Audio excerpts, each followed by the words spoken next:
Olá, eu sou a Carla Benevides e está começando mais um programa Argumento. A educação bilíngue para surdos foi aprovada pelo Senado. O projeto estabelece como primeira língua a linguagem brasileira de sinais, conhecida como Libras, e prevê como segunda língua o português escrito. Para falar um pouco mais sobre esse assunto, está aqui conosco o senador Flávio Arnes, do Podemos, do Paraná, que é também o autor dessa proposta.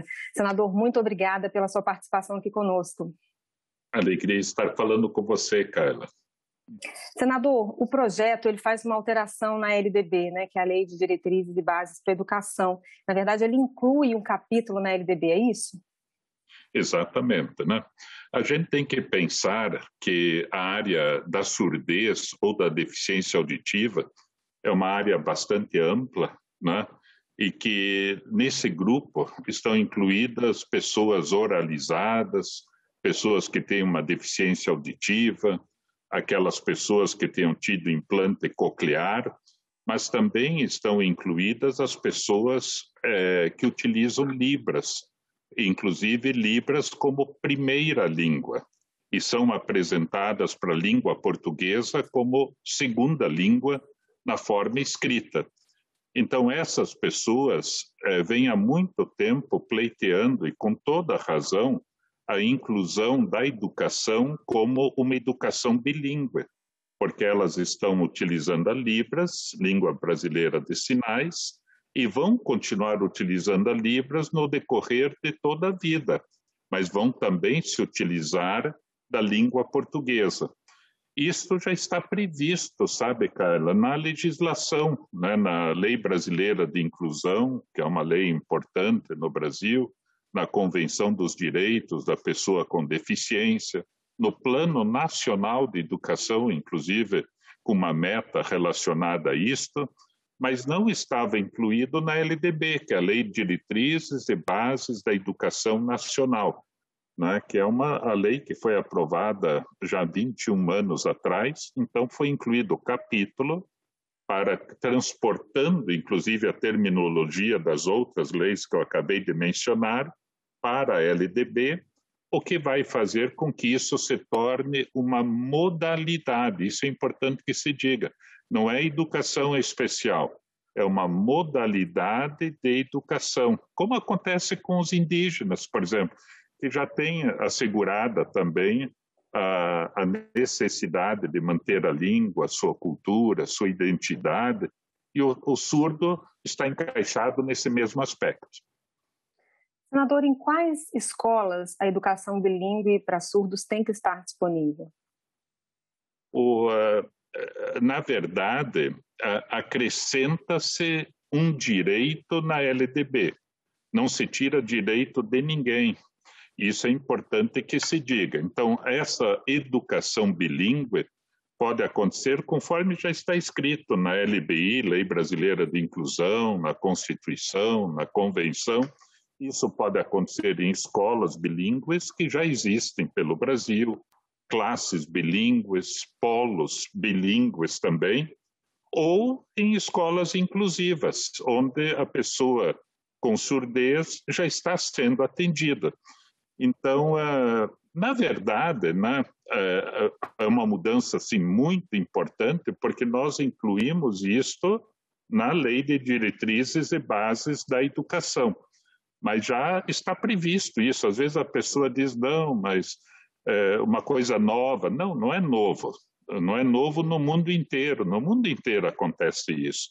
Então, já está acontecendo em escolas, classes, polos, classes específicas, ou na própria escola comum, né? Porque isso, inclusive, foi uma das questões levantadas. Não, mas o Brasil é tão grande, tão diverso, né? Onde é que vai acontecer aí nos municípios menores e tudo?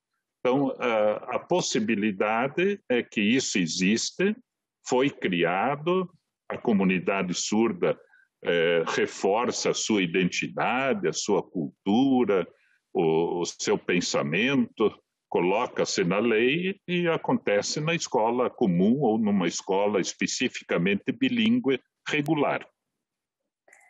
Senador, houve uma sessão de debates, né, para tratar desse projeto e uma representante de uma universidade, uma professora, ela deu a seguinte declaração. Ela disse que a LDB está defasada e que é preciso ter uma base linguística para que a inclusão possa acontecer. As pessoas dentro da educação não conseguem se comunicar com o surdo.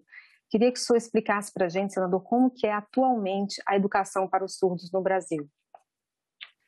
Olha, sempre lembrando, né, Carla, que a área da surdez, como qualquer outra área de deficiência, é bastante diversificada, né? Então, na área da surdez, nós temos, vamos dizer, a deficiência auditiva leve, perda auditiva leve, moderada, severa, profunda. Há muitas pessoas que usam próteses auditivas, outras que precisam de tecnologia que a gente chama assistiva dentro das escolas comuns, né? Ao mesmo tempo, nós temos muitas pessoas com implante coclear, né, em idades bastante diferentes. Então, todas essas pessoas, a educação dessas pessoas já está acontecendo de uma maneira adequada. Existe uma dificuldade também, né, mesmo com as pessoas que a gente pode chamar de sinalizantes, que usam a língua brasileira de sinais, também já vem acontecendo. Porém, não se respeitando o fato dessas pessoas terem a Libras como primeira língua e vão continuar usando essa primeira língua no decorrer de toda a vida. Então, um percentual da área de surdez usa Libras, né? Então, esta discussão, esse diálogo já vem acontecendo, né?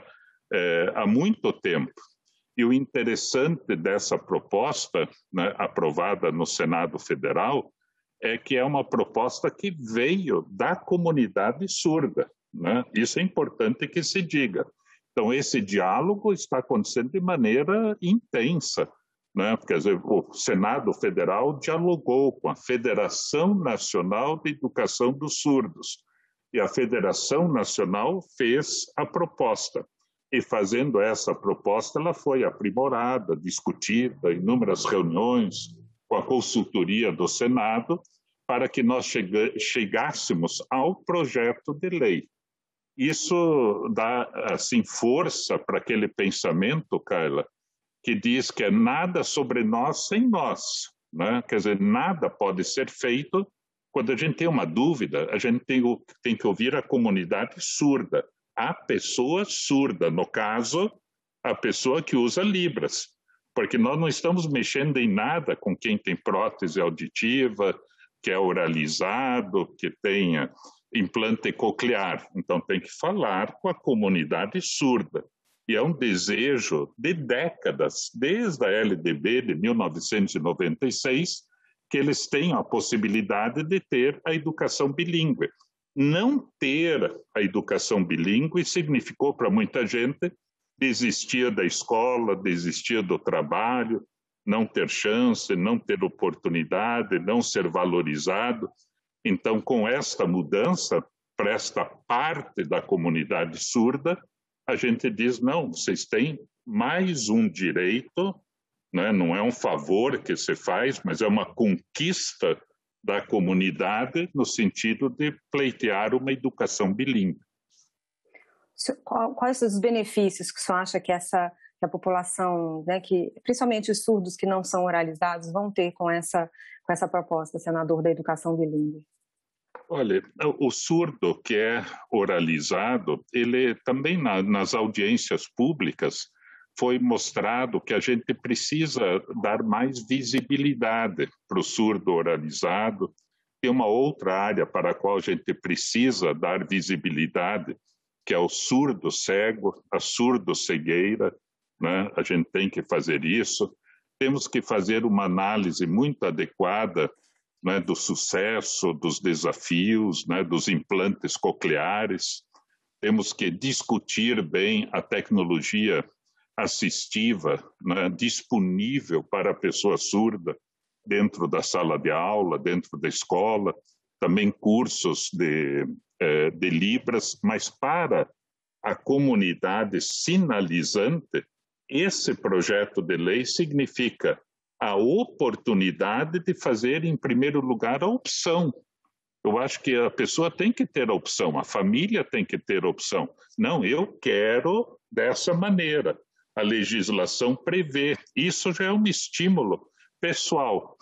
Uma própria professora também mostrou que, na verdade, não respeitar isso, nos últimos anos, significou uma diminuição de pessoas surdas que estavam indo para as faculdades, terminando o ensino médio, num percentual altamente significativo, dizendo assim, não, você tem que estar lá junto com as outras pessoas, né, junto na sala de aula, não vamos respeitar essa característica sua que você está demandando.